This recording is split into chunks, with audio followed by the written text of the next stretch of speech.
উদাহরণ 13 নিচের সারণীটি লক্ষ্য করো। শ্রেণী ব্যক্তি 31 থেকে 40, 41 থেকে 50, 51 থেকে 60, 61 থেকে 70, 71 থেকে 80, 81 থেকে 90, 91 থেকে 100। গণসংখ্যা 4, 6, 8, 12, 9, 7, 6। ক নম্বরে বলছে কেন্দ্রীয় প্রবণতা কি? ক নম্বরে বলছে প্রদত্ত সারণী থেকে প্রচুরক নির্ণয় করো। গ নম্বরে উপাত্তের পজিট রেখা অঙ্কন করো।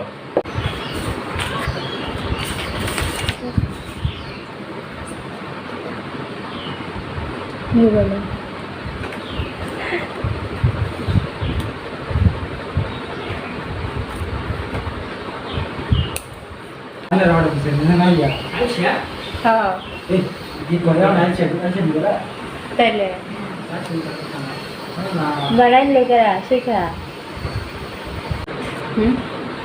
Kas minna me ise. Tiga tiga.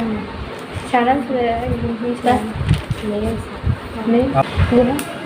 প্রদত্ত সারণী থেকে প্রচুরক নির্ণয় করো। তাহলে খ নাম্বার সারণী থেকে পাই।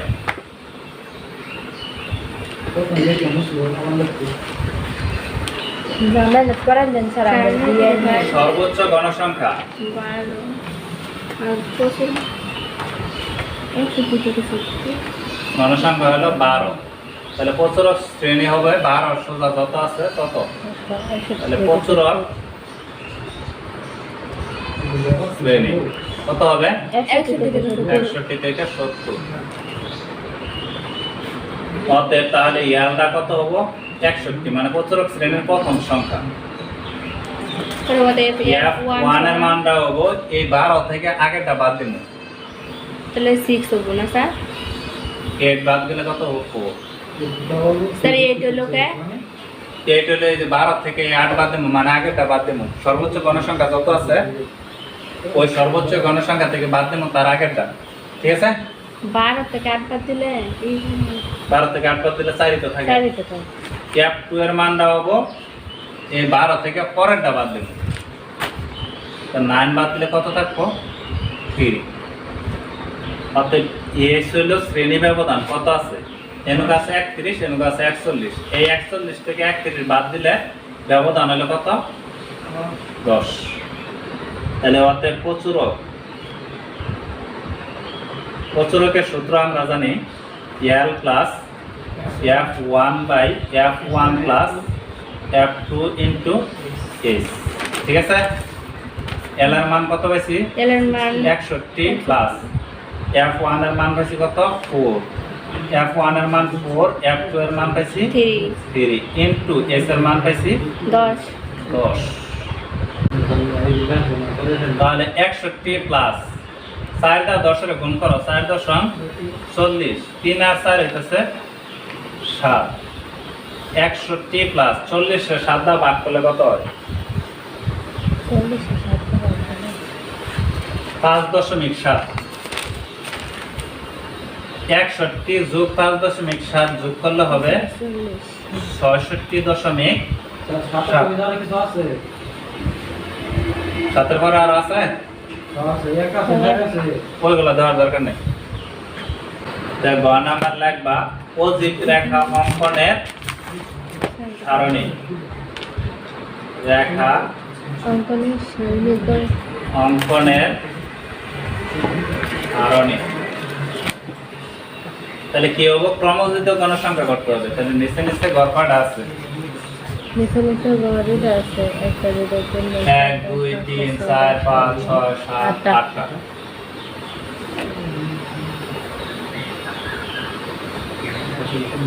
1 2 3 4 5 6 7 8। খারা কটা হবো? 3টা।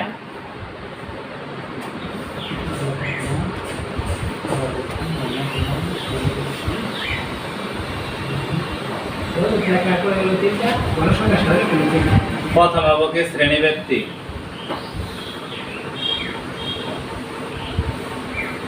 পরেরটা হবো গণসংখ্যা, পরেরটা কি হবো ক্রম যোজিত গণসংখ্যা। শ্রেণীতে কত আছে? 31 থেকে 40, 41 থেকে 50, 51 থেকে 60, 50 থেকে 60, 61 থেকে 70, 61 থেকে 70, 71 থেকে 80, 81 থেকে 90, 91 থেকে 100। 100। এখন কত দিব? 4, 6, 8, 12, 9, 7, 4। কারণ ক্রমযুক্ত গণসংখ্যা কিভাবে বের করে? এনকা যা আছে তাই এই 4 এর সাথে 6 যোগ হবো, এই 4 এর সাথে কত যোগ হবো? 6 হবো 10, এই 10 এর সাথে 8 যোগ হবো 18, এই 18 এর সাথে 12 যোগ হবো 30, 30 এর সাথে 9 যোগ হবো 39, 39 এর সাথে 7 যোগ হবো, তাহলে 40, 46, 46 এর সাথে 4 যোগ হলে 50।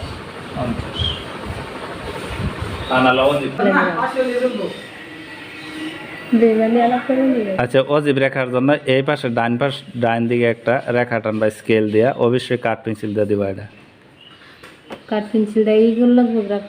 হ্যাঁ, গ্রাফটা কাঠ পেন্সিল দিয়ে করবা। স্যার এইটাকে সোজা হাতে নেব। হ্যাঁ, সোজা করে নেবা। এই দাগের উপর এটা দেবা x অক্ষ, আর এর নিচে 0 তো উপরে দেওয়াই। আর এটা দিবা। স্যার এটা বাদ দিলে তো ওটা এক সাইডে একটু রাখবা, সমস্যা নেই। হয়তো রাখলাম। আর হেফাজতে দিলে ওই তো সমস্যা হইতো না। তাহলে ডান পাশে দেবা x, উপর দিকে দিবা y, আর এটা দেবা 0। আর এই নিচে 5 ঘর পর এন থেকে এই পাশে দিয়ে লাগবা 40, 50, 60, 70, 80, 90, 100। হ্যাঁ, একবার লাগবা 40, পরে লাগবা 50, পরে লাগবা 60, পরে লাগবা 70, পরে লাগবা 80, পরে লাগবা 90, পরে লাগবা 100। আর অজীব রেখা আঁকার জন্য সবসময় এটা 10 করে ধরে নেবা। 5 ঘর পরে পরে কত লাগবা? 10, 20, 30, 40, 50, সর্বোচ্চ আমার কত আছে? 50। তাহলে আর যাওয়ার দরকার নেই। এনকা যদি 5 ঘরে আমরা 10 করে ধরি, তাহলে এক ঘরে কত করে পাইছে? 2 করে। ঠিক আছে, অজীব রেখা আঁকার সময় যত এনকা থাকবো, যত সংখ্যা থাকবো, তারে 2 দিয়ে ভাগ করার পর যত হবো অত ঘর উঠবা। ক্রমযোজিত গণসংখ্যা যত থাকবো ওইটারে 2 দিয়ে ভাগ করবা, 2 দিয়ে ভাগ করার পরে যত হবো অত ঘর উঠবা। এন কত আছে? 4, 4 2 দিয়ে ভাগ করো, কত হবো? 2, 2 দুগুণে 4। তাহলে আমি কয় ঘর উঠবো? 2 ঘর, 2 ঘর, 2 ঘর। ভাগ করার পরে যত হবো অত। 10 2 দিয়ে ভাগ করো, কত হবো? 5। তাহলে উঠবা কয় ঘর? 5 ঘর। পরে কত আছে? 18। এটাই তো অজীব রেখা। শুধু না না, এই ফেরটা তাবো পরেরটা একটা আবার 40-এর 4, আবার 50-এর 10, 60-এর 18, 70-এর 30, 80-এর 39। 5 ঘর পর পর গিয়া যাবা আর কি, বিন্দুটা দেওয়া লাগবে।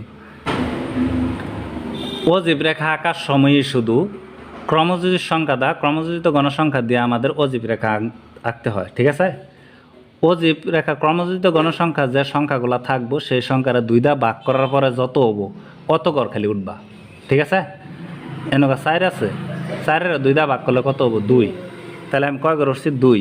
এনেকা আছে কত? 10, 2 দা ভাগ করো, কত হবো? 5। তাহলে 5 ঘর উঠছি।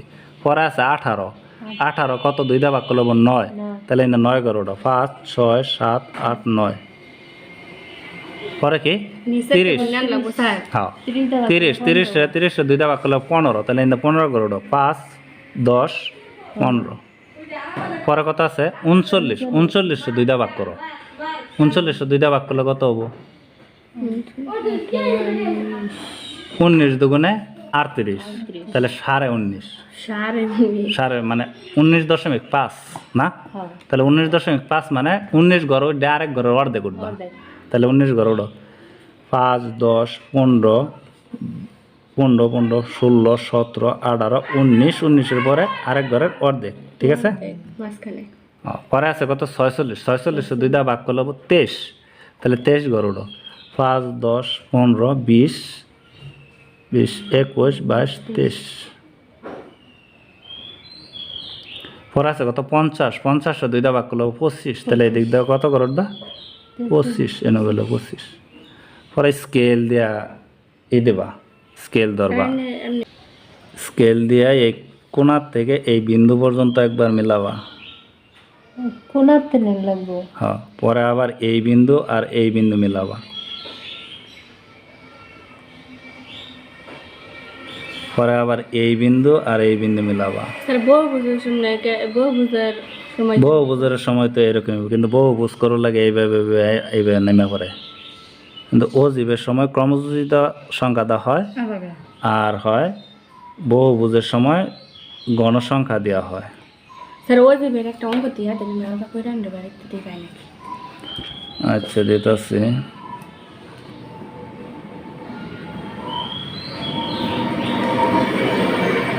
এটা সুন্দর করে মাপটা ঠিক রাখবা, একটু যদি আঁকা বাঁকা না হয়।